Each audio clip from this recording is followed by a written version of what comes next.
Alright guys, I want you to ask yourself a few questions as you see the video to understand what the problem with gaming is and to ask yourself, are you contributing to these problems?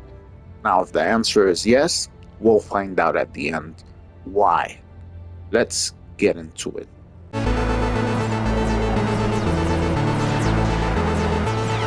Welcome back to my channel, guys. Here, See to Death. Now, I'm gonna talk to you about some things in gaming that are just wrong, and a lot of things you will disagree with and you'll probably won't like, but that's why we're here. Now, first thing I want to talk about is there's a little controversy going around, games like Overwatch and Valorant, a lot of toxicity, a lot of stuff that's been happening recently. And I just want to say, listen, this is never going to end. It's never going to stop. People are always going to say, you're not going to survive the days of Modern Warfare 2, 2009. Like, dude, if you think about it, times change. You can't say things that you could say 10, 20 years ago are not agreeable or passable nowadays. You cannot have an argument that back in the past, that sounds like old boomer mentality. That's what it sounds like. Like, are you kidding me? There were plenty of things that were passable back in the past that are not passable now. You got to understand that things have changed, whether you like it or not. Things have changed. But you're never going to get rid of it. There's going to be toxicity all over. There is going to be toxicity. And there's nothing we're going to be able to do about it. The only ones who could do something about it are these companies. That's the truth. Now, money is money. Companies like money. They're always going to rather have all the players, whether they're toxic or not. They don't want to lose money. Simple solution, the way I see it. Back in the past, cigarettes were everywhere. Then they started making designated cigarette areas. You could, anywhere you go, restaurants and places, public places, everywhere, there's a smoking area and a non-smoking area. Simple as that. You divide. You choose. You want to be with them or you want to be out. Simple solution. Simple. That's how simple I see it. Make a choice for the player if they want to go in a smoking area or a non-smoking area. Not everybody wants to have their lungs with cancer. Next topic. Do you play bad games? Yes. Yes, you do play bad games. You cannot tell me you play good games. You play bad games. I play bad games. A lot of us play bad games by choice. But there's a lot of people that hate on certain games because they're bad or because they came out and they were bad. But you play a bad game as well. For example, NBA 2K players. You play a bad game. You can't even deny you play a bad game. And why do you play a bad game? What is your argument? Well, you think about it and you're like, okay, so 2K16 was an amazing game. But why? But you keep playing NBA even when it's a bad game. And you convince yourself maybe that 2K18 was a good game. But was it? You understand? The thing is, you play bad games because at some point it was a good game. But right now, it's not. And you still convince yourself that you play this game because it's good. It's like an example, like Modern Warfare, the 2009 Modern Warfare against the 2019 Modern Warfare. Or, you know what I'm talking about. The Modern Warfare. Was it good? Was it good back then? Was it good now? Yes, I actually think that both of them were good in their own way. The other side is, why are you playing Call of Duty Vanguard? Why are you playing Call of Duty Cold War? Everybody has a different taste. I get it. But you gotta admit, just because there was one good game and now you're playing Modern Warfare 3 And it's a bad game, whether you like it or not. You're playing a bad game, yet you play it. Why? Because the 2019 one was so good that you're still loyal to a brand and you're playing a bad game. So that's the truth about it. Everybody plays bad games, period. And they make their own excuses to why do I play a bad game? Well, you play it because you're brainwashed. There's no other way to say it. Now, next subject. Are you a gamer? Ask yourself that question. Are you a gamer? Now, I do want to say this. There's my point of view and different people's point of view. But I'm just saying the facts here, the facts as I see them. If you play a game, if you play one or two games, if you're like, okay, let's start with stereotypes here. If you play a 2K game, whether it's NBA, Madden, or FIFA, if you play a 2K game, and then besides playing a 2K game, you play a Call of Duty game, and those are the two games you play, are you a gamer? Well, let's put it like this. If you're a Valorant player and Valorant is the only game you play, and you put thousands and they let's say you're playing it 18 hours a day every day, you have thousands of hours. Well, I wouldn't say you're a gamer. You're a Valorant player. And if you only play Call of Duty, I would say, well, you're a Call of Duty player. You're a player, not a gamer. If you only play two games, well, then you're, especially if you play a 2K game and a Call of Duty game, then you're just the demographic. You're 90% of people. You're the stereotype, whether you like it or not. Are you a gamer? Well, you see, a gamer is somebody that plays games. That's where the term comes from, gamer, which means you have a nice variety of games you play. You play every genre, you play every style, and you don't just go in it for 5 minutes and say, this is trash. No, you game. You put your hours in. You, even if it's trash, you game it, you go all the way, you get your money's worth, and you game.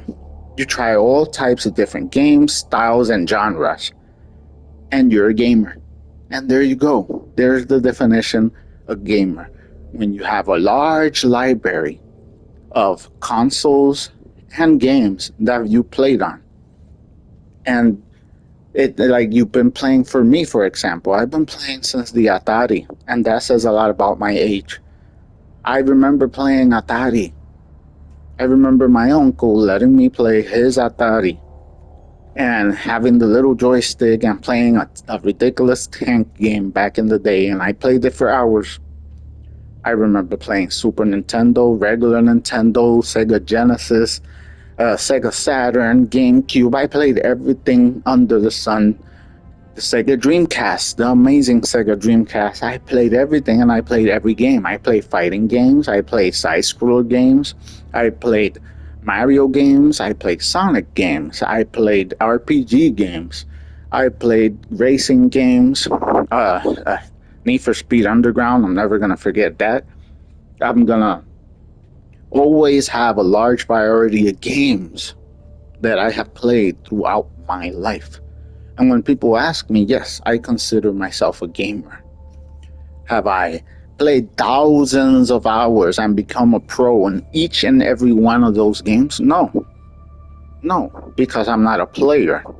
I don't you cannot stereotype me as a Fortnite player, or you can't stereotype me as a Call of Duty player, because I don't do that. I'm not a player to a specific genre.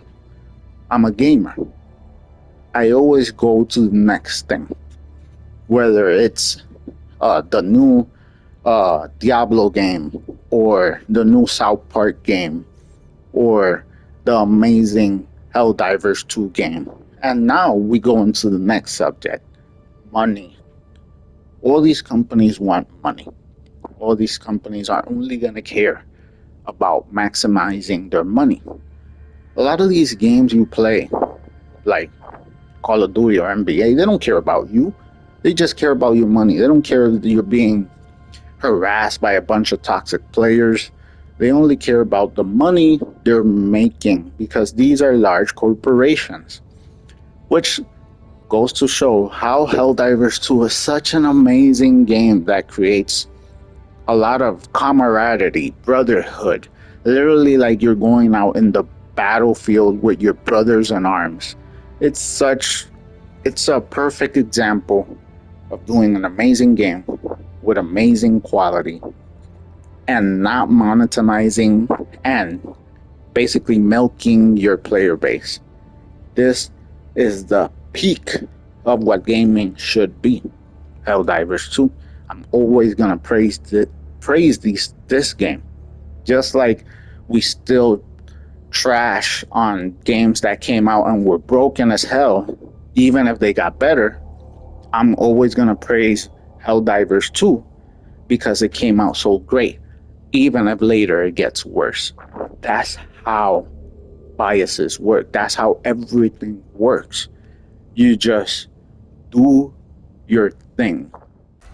After a certain period in time, gaming turned from being a private space that you could do as you wish into a public space. And you gotta understand that when you're online gaming, you're in a public space. You're sharing a world with other people. Now, just because you play a certain way, like you're nice to people and you're not toxic, don't expect people to follow the same rules you follow. Because why would they go through the same? Why would you even be delusional enough to think people are going to follow the rules you follow? Just because you do something doesn't mean people are just going to abide by those rules. You're in a public space. People are going to live their life and play as they wish. And you got to understand that. A lot of people out there, yes, they're going to ruin the game for you. They're going to go in. I'm not going to lie.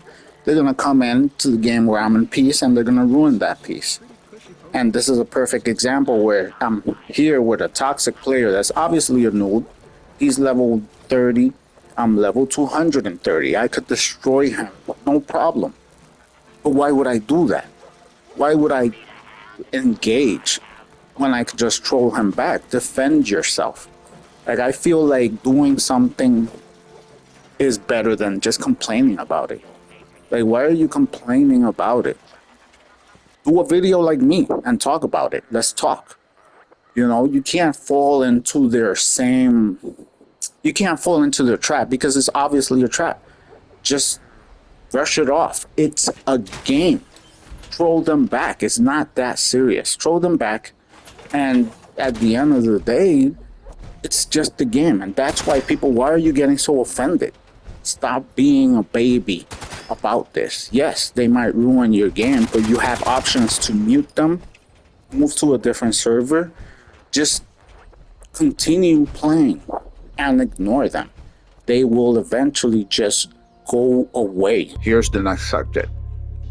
Buying cosmetics in games. Like, I am no stranger to buying cosmetics in games. As you can see right here, I have hundreds of cosmetics. I have spent my money in this dumb transaction thing that gives me nothing. The difference is you buy cosmetics for a game like NBA or Call of Duty, a game that comes out every year or every other year. The cosmetics I buy here last forever. Basically, as long as this game is not going to go away. The things I bought 5 years ago, I still have right here. They're not changing. I don't have to buy them again. I'm not buying the same player every year, spending $20 over and over and over. And of course, a lot of the skins cost $20. You see right there, 2,000 points. Here again, 2,000 points. This one's 15. Here's 2,000 again. And the thing is, if you go to the cash shop, 2,000 is $20, not even $20, $23 of course, that extra $3. And that's the problem. As a person that works 10 hours a day, you get to sploosh on whatever you want. You deserve that. Why not? You want to buy a pizza today? Why not? You work hard. But it's easier for a person like me, and I guess all of us. It's easier for us to spend $5 5 times than to spend $20 once, because we're spending $20 in one purchase. If you make it cheap, I could spend $5 5 times, even 30, and then I'll be in 40. I'll spend $5 because we're always gonna say it's only $5. Then we're actually gonna spend more. But if you want me to fork over $20 for every purchase, that's not gonna happen. I'm gonna buy a lot less. And that's what gaming companies are getting wrong.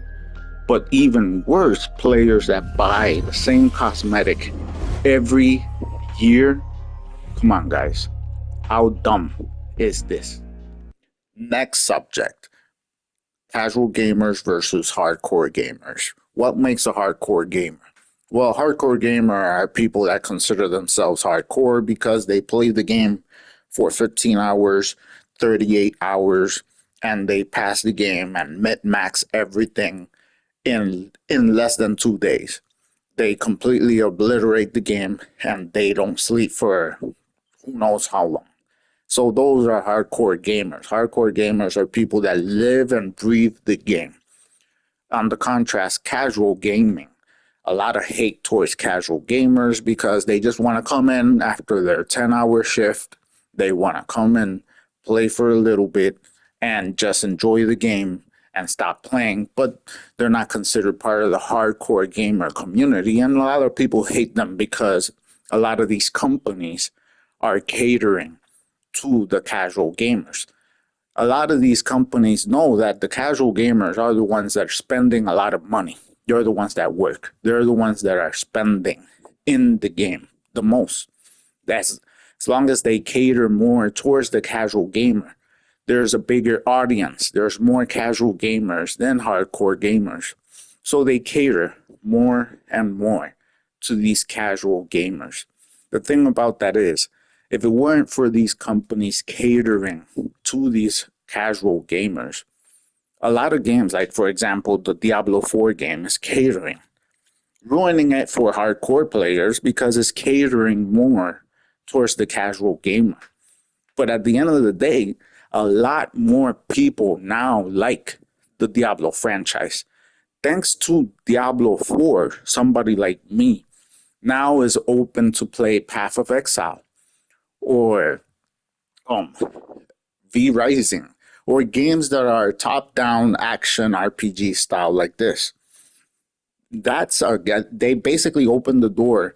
Diablo 4 opened the door to a lot of players to basically play other games that are very similar to it. And and that's a good thing and a bad thing for hardcore players, because now the value in hardcore playing, it's gone. But the thing about it is that companies see it like this. If you're a hardcore gamer, they already got you. They already got you. They already got your money and they got your loyalty. They don't need to cater to you because you're already part of that community. They already say, we got him. We don't need to get him anymore. We need to get the ones that we don't have. And by catering to casuals, that's how they're achieving this. Now, at the end of the day, you got to ask yourself the question, are you a hardcore gamer and why? And do you think these companies care about you, the hardcore gamer, when they're obviously investing a lot of time and money for the casual gamers? Because at the end of the day, it's all about the money. Now, I try to be fair with everybody. Everybody has a right to their opinion. Everybody has a right to speak their mind. And that's why the comment section is there. To be honest, I try to be fair and see everybody's point of view in their whatever their opinion is. I might disagree. I might agree. A lot of you throughout my videos have actually convinced me to see your point of view. Just like some of you don't know how to react to other people's opinions. It goes either way. Still, that's why the comment section is there, to have these conversations and to see if more people agree with your way of thinking. The bridge is yours, Helldiver. The other thing is, Take us to the it will really help me out, guys, if you please like and subscribe, because there a lot of people will have access to my videos, and I wish to grow more and more. I appreciate each and every one of you, even the ones that don't agree with me. I'm glad you made it this far in the video. Thank you. I thank all of you. Thank you guys for watching, and I will see you in the next video. Who knows what I'll talk about then. Prove to yourself that you have the strength and the courage to be free. Join, become a hero. Become a legend. Become a Helldiver.